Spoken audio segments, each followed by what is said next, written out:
Yeah, so let me just start off and kind of introduce myself. My current cover is the Assistant Director of Design at the Office of Learning Design with the College of Information Sciences and Technology at Penn State. Originally, I was supposed to stand up here with another agent, Lisa Komodar.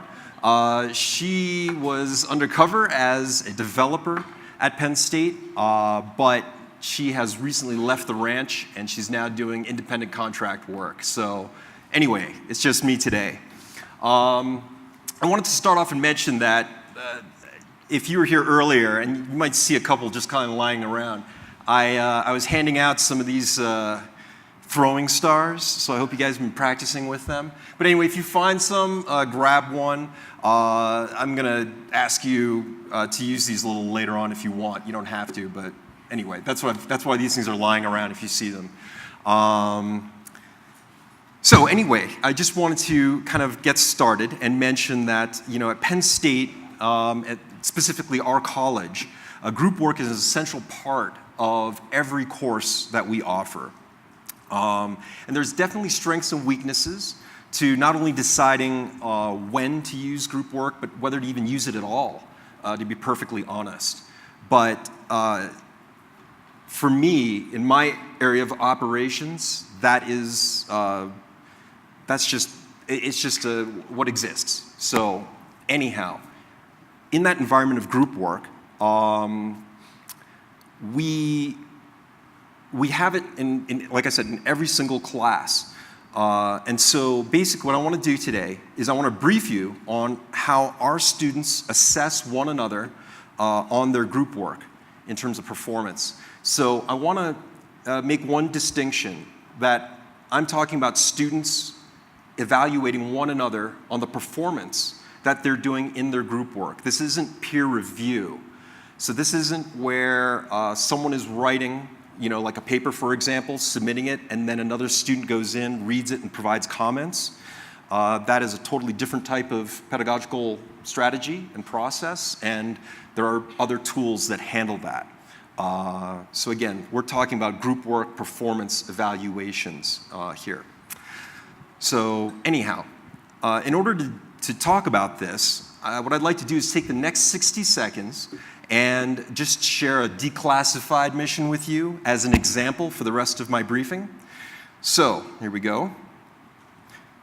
We've got group work is possible. And I want to start off by saying that this declassified mission took place in the mid-1990s.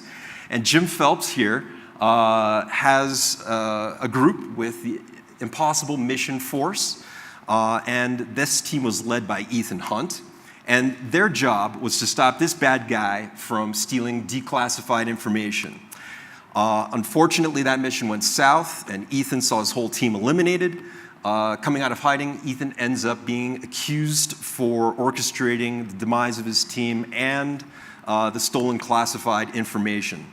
So in light of this, Ethan did what any good agent would do. He blows up an aquarium to make his great escape. So anyway, Ethan needed a new team to help him catch the real culprit to clear his name. And Ethan called upon two other disavowed agents for a new job.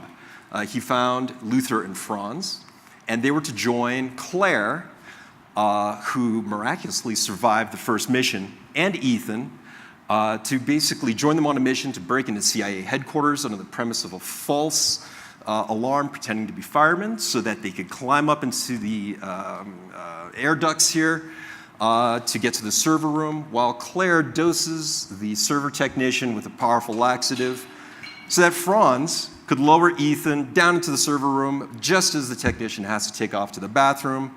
Then Ethan steals the information to get leverage to clear his name, and it's mission successful. All right, okay. I don't know if you all saw the movie, but there it is. But really, how did the team do? And what can the IMF learn from this mission? And what can these agents learn to make a better sequel, right? So now, every good agency does its research, and I don't have, a comprehensive list of what's out there. But I did want to share some things with you to get going. And in my first example, I wanted to share something that is really one of the founding concepts of the use of group work performance evaluations at the College of IST. It says, when assessing group projects, equal contribution by all group members cannot be assumed, and the focus cannot be on the product alone. Okay? This study found that group work is important for deeper learning, student autonomy, and reducing the time it takes for feedback and grading. And as I mentioned before, working at the College of IST, I don't really have a choice along this line. Not that I've got any problems with group work. I actually think it's incredibly useful. But even though it's a constraint for me and something that we need to do, I think, again, it's a very sound pedagogical strategy and tool to use in classes. So anyway, I'm going to keep going on here. Oh, I'm sorry, that's coming out kind of strange here. Anyway, let me kind of see if I can read through this for you. It says, students undertaking such group work projects express concern about marks awarded for outcomes produced by the group collaboratively, and that are allocated to individuals in the group, right? So basically, students get worried about the grades that they're getting, performing in a group, but of course they're getting an individual grade, right? In some cases, that grade may be the same as their teammates, but in some cases it may not be. So anyway, in order to alleviate that, it requires considerable time and effort to help the students with their assessment, or in our case, I might say more evaluation techniques. I also wanted to share you just very quickly a couple of things from an informal survey that we did earlier this past spring. And in this particular case, we had 121 respondents come back to us. And this is only one question from about, I think, 10 of them. And it says, do you think it is appropriate for students to evaluate their team members when working on team assignments? And thankfully, not surprisingly, about 87% of them said either definitely yes or yes. But I also wanted to share some comments from the same evaluation, giving a different perspective than just these numbers alone or some of the other quotes I pulled. These are things that the students have said. And it says, part of me is against peer evaluations because students don't have a stake like a professor does when giving a fair grade. However, part of me feels like gaining the respect of your peers is altogether another professional trait that you need to learn to work on no matter what field you're in. Getting positive peer reviews is one way for you to assess this. And these are all anonymous. Here's another one. I wish more of my classes did some kind of evaluation within IST and within the university overall. I also wish we got to see the feedback on the peer review. I don't think I've ever seen the feedback I've received from team members. That completely eliminates the true purpose of feedback if I never get to see it. I mean, that seems obvious, but obviously it's not happening in all the cases it should be at our college. Can you define IST? Oh, I apologize. IST stands for Information, Sciences, and Technology. It's one of the newer colleges at the university. Thank you. Sorry about that. And here is the last one. Anonymity is important because some students are afraid to write truthful evaluations about their peers. And I'll get into this a little bit more perhaps later on about sort of confidence that students have in the process and how engaged they are. So previously, all we had done before was with paper or with survey-based tools. And what I mean by that is we'd used Google Forms before and Qualtrics, for example.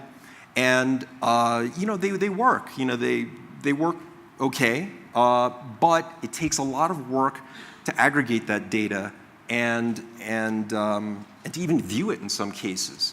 So anyhow, I'm going to get back here. The IMF decides to use a new approach to allow group members the opportunity to evaluate one another on their performance. And thankfully, the IMF chose to use Canvas and a tool that Penn State developed called the World Campus Peer Eval LTI. So here's how Ethan did it and what he had to say about his peers. After logging into Canvas, Ethan opens up the World Campus Peer Eval tool to access his current evaluations. And this is what it looks like in Canvas.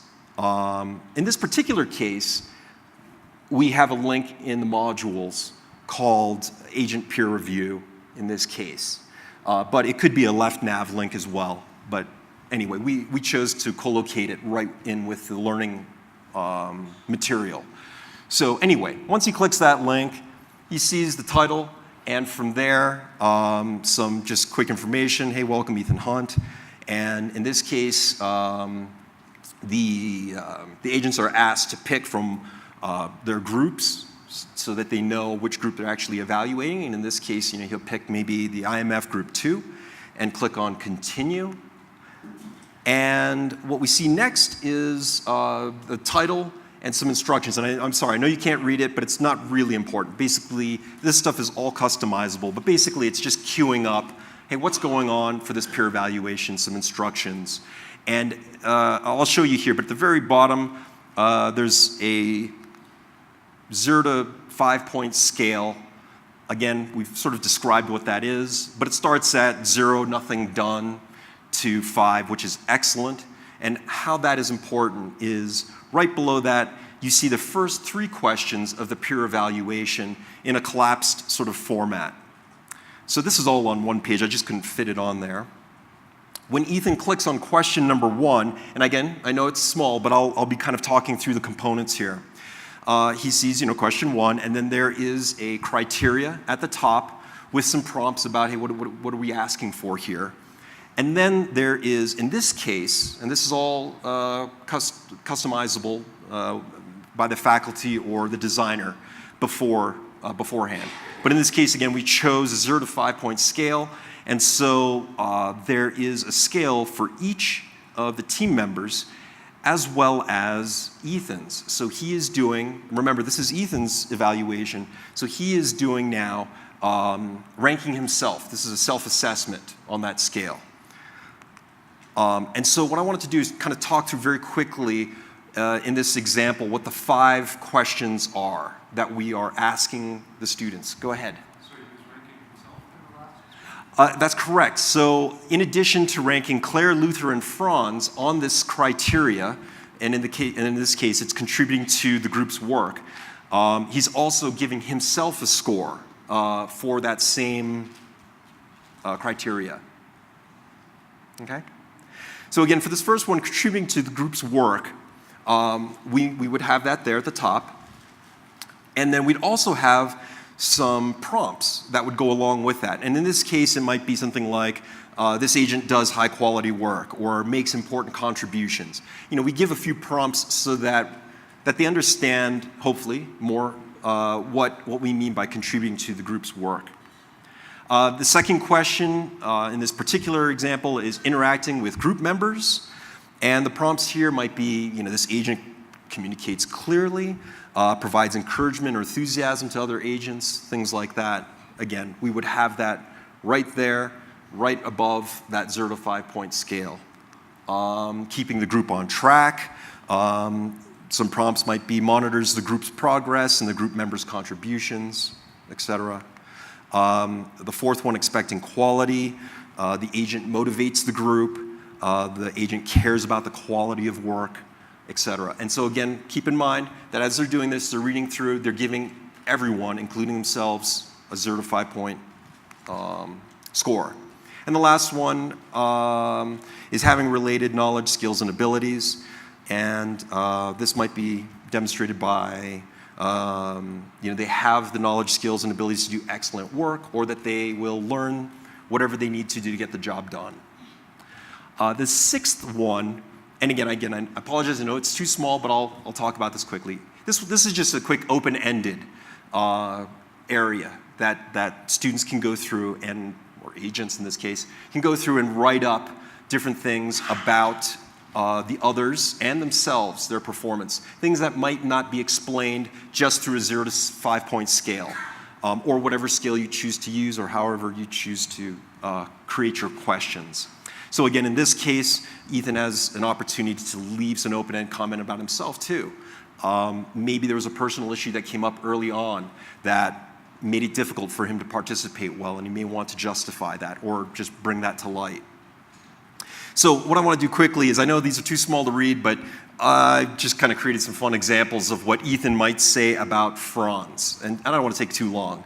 But so for example, it might say, quote, Franz, please leave all deadly weapons at home. Real agents don't need to kill. We incapacitate or turn them into double agents. You nearly triggered every single alarm on the East Coast when you dropped the rope that was suspending me off of the floor. And here we go with that knife again. You dropped it and nearly set off all the alarms, costing us nearly the entire mission. So anyway, those are just some examples of what a peer evaluation may look like for group work performance. Again, all of those questions, the prompts, that can all be customized.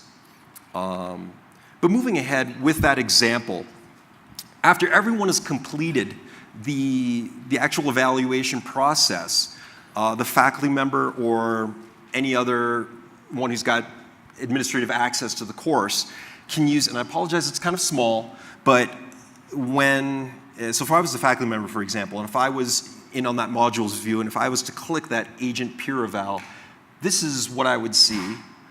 And actually the students, or the agents in this case, would see the exact same thing. The one difference is, in the right-hand side of the screen, there is a link called Administration Portal. And it's a little hard to see here, but there is a link there that we would be able to click on. If we do that, we could see the data right from within Canvas, but you can also export it. And just for this demonstration, I'm going to show you an exported view of what it looks like. And again, I know this is small, so I'm going to be blowing it up, or I've got other screens here that looks at this closer. But one thing I did want to mention is what you're seeing here is a spreadsheet, and it is just the top section of it. And these scores are all related to just Ethan's evaluations. Now, there would be additional blocks, 3 additional ones, one for Claire, one for Luther, and one for Franz right below it, if you were to keep scrolling down. But again, I'm just going to focus on this block right here, just to make it easier for you to see. Again, one of the big advantages right off the bat right here, compared to, again, with the paper-based models or with the forms, like Google Forms or Qualtrics, is immediately the tool is starting to do some calculations and give you some data that alleviates a lot of the problems of aggregating the data manually. If you're familiar with CATME, CATME also has a similar format where they can provide data like this. I'll talk more about CATME as well later on. So anyway, I'm going to kind of, I took out a few of the left-hand columns to look more just at the numerical scores here. And basically what we have here is the top row is Claire's scores for Ethan. The second row are Luther's scores for Ethan, then Franz's scores for Ethan, and then Ethan's scores for Ethan. Okay? So again, the tool took those numerical values and the open-ended comments, which are in column J, if you can read it, basically on the furthest to the right here. So it has all that information. So I want to go through and quickly talk about what some of these scores might be.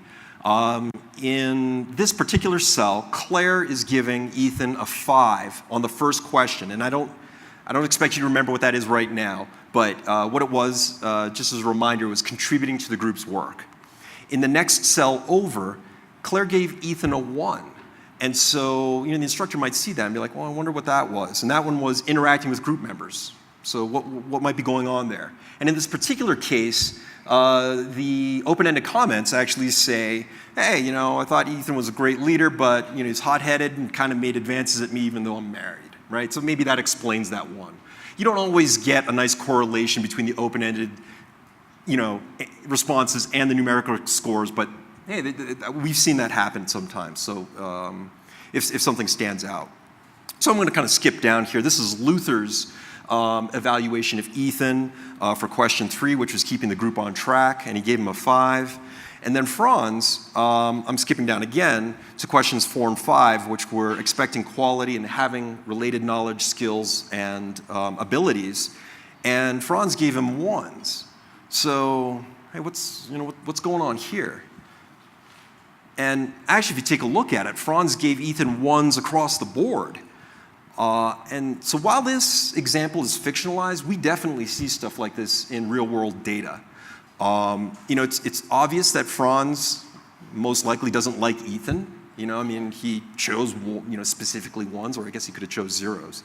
And those 1s, they lower. I'm sorry, you can't really see them, but anyway, they end up lowering Ethan's overall scores and his average.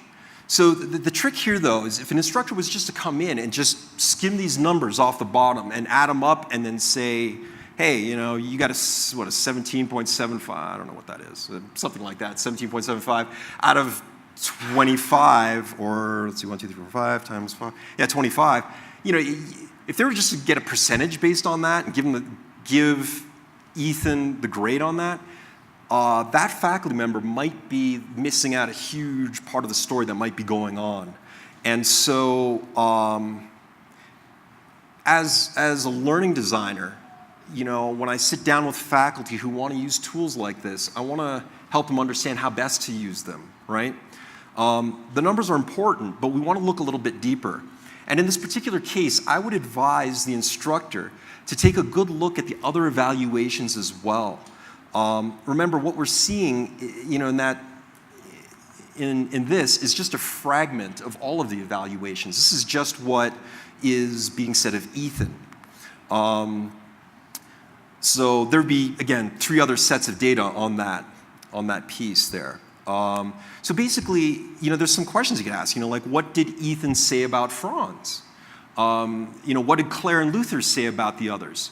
How did the group do on their actual deliverable? Because remember, this is just about their performance. This usually is accompanied by a paper or a presentation, right? And so how did they do on that? Did they totally, flunk that, or was it amazing? It's kind of important to understand those things too.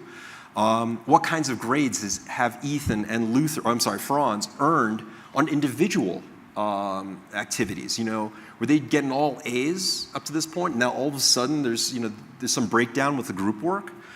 All of these things are just clues. And hopefully if the faculty member has been engaged the entire time, and again, I always know that there's dark spots, right? Because especially with our online classes, you don't get to see your students throughout the course of the semester.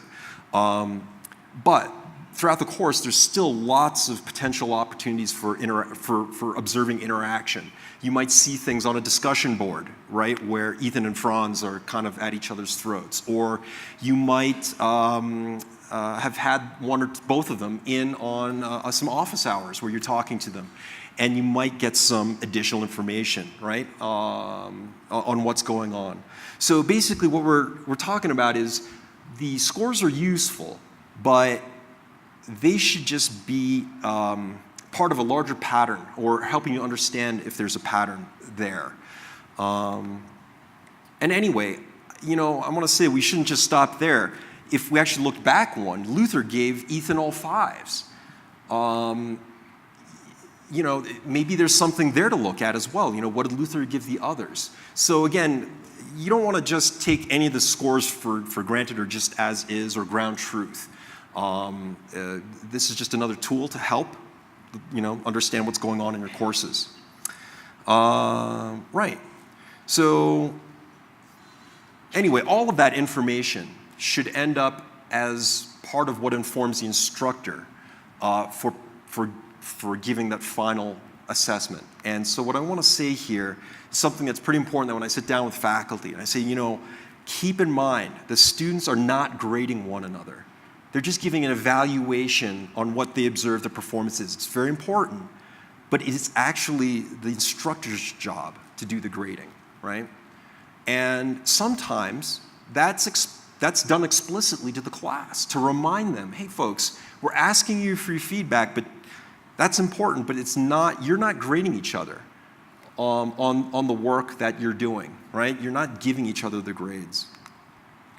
So, what can we do? There's, again, a lot of information that, comes out of sort of specific examples I gave you, but there are also some some higher order questions to consider. And again, at the College of Information Sciences and Technology, we've got a lot of group work because we believe it is critical in the workplace, and the recruiters that come to us, they request and they want students that have group work. And to give you an idea, every fall and spring semester, we have student expos for employers. And we get a number of three-letter agencies, CIA, FBI, the NSA, they come and they hire our students.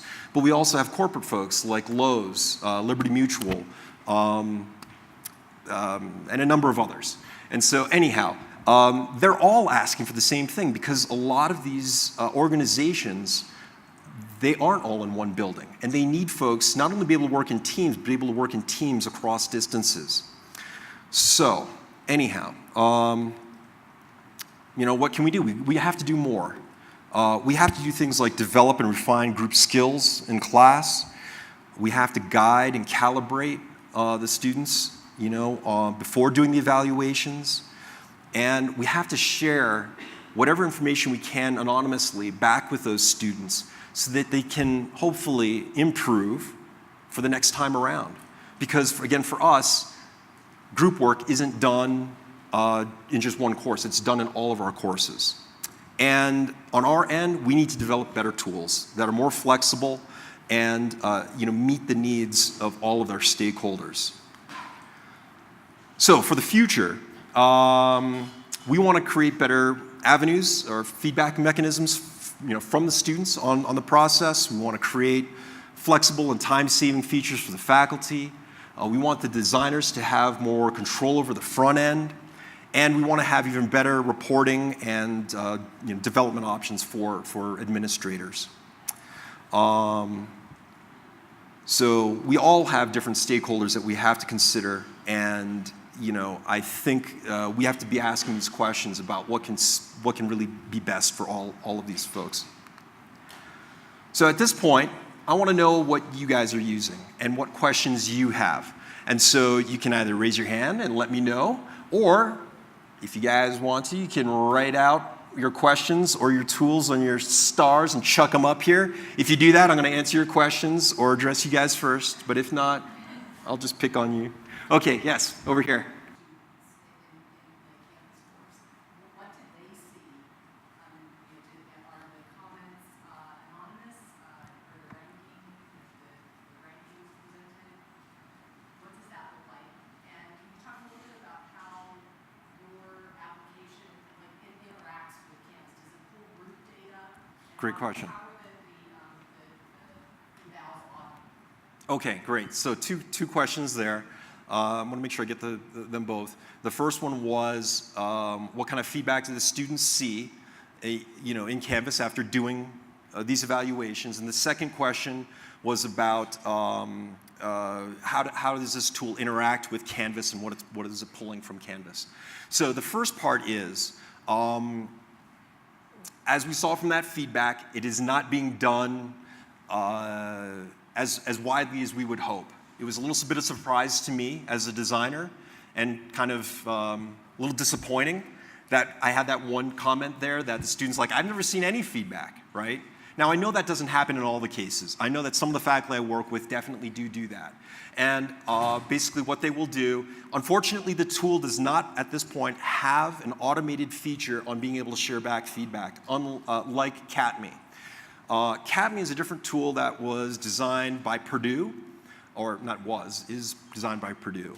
And one of the reasons why we've been using the LTI much more heavily recently is because CATME in the spring announced that they're shifting from a free model that was available to pretty much any educator to a paid subscription that was based on enrollments and/or other things. You can get institutional licenses. So anyway, it wasn't cheap. And so we are in the process of looking at get CATME licenses at the university as well, because it is widely used.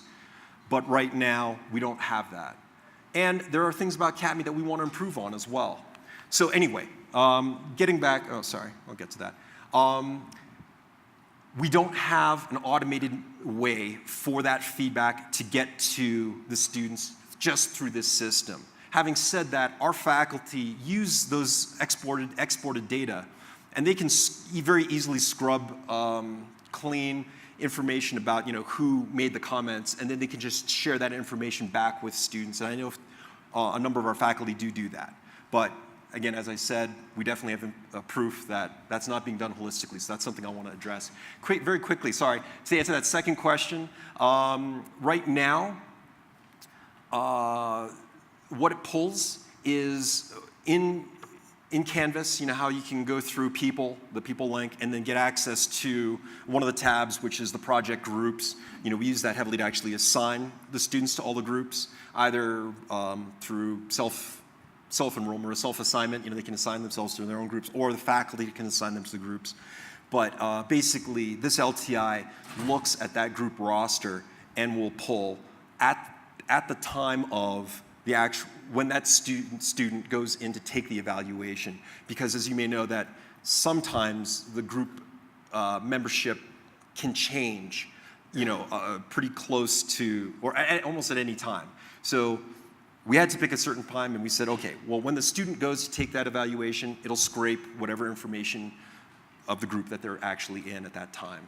And hopefully that's accurate. Sorry, I wanted to get to your question, and I'll come back.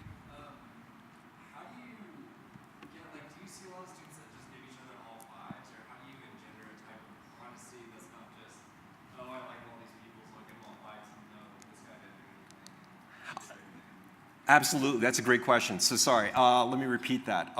Gentleman asked, sorry if I'm not getting this exactly right, but basically, what happens, or how do we avoid everyone giving everyone else all fives, right? There is nothing within the actual tool to prevent that. If students do that, that can happen, right? Now, if a faculty member gets that, again, that's kind of getting back to one of the previous slides where, I would hope that would trigger. Well, I would hope they would look at all of the scores, not just whether they're all fives or all ones or things like that, but take a look at them and take a look at the other scores and see, hey, I've seen a lot of emails flying around from this group that they've had a lot of problems, and now they're giving everyone fives? What's going on with that? And sometimes there is a very explainable reason for that. Perhaps, I don't want to get into scenarios, but we've seen a lot of different ones. In some cases, yeah, it takes time, storming, forming, et cetera. Teams go through an evolution, and it's not always pretty. But that doesn't mean it's not good teamwork. And in fact, getting through all those things can actually show that it is good teamwork. And so in the end, they may actually say, you know what, hey, we did it. We got the deliverable through. Someone had a baby, someone else ignored us for half the time, but we all, in the last 2 weeks, really got together and put it together and made it work. So there's nothing that stops that, but again, hopefully the faculty, we're helping the faculty to understand why it's important to go through. So I'll be right back. When it comes to generating the actual questions, can the tool utilize a rubric? That's a great question.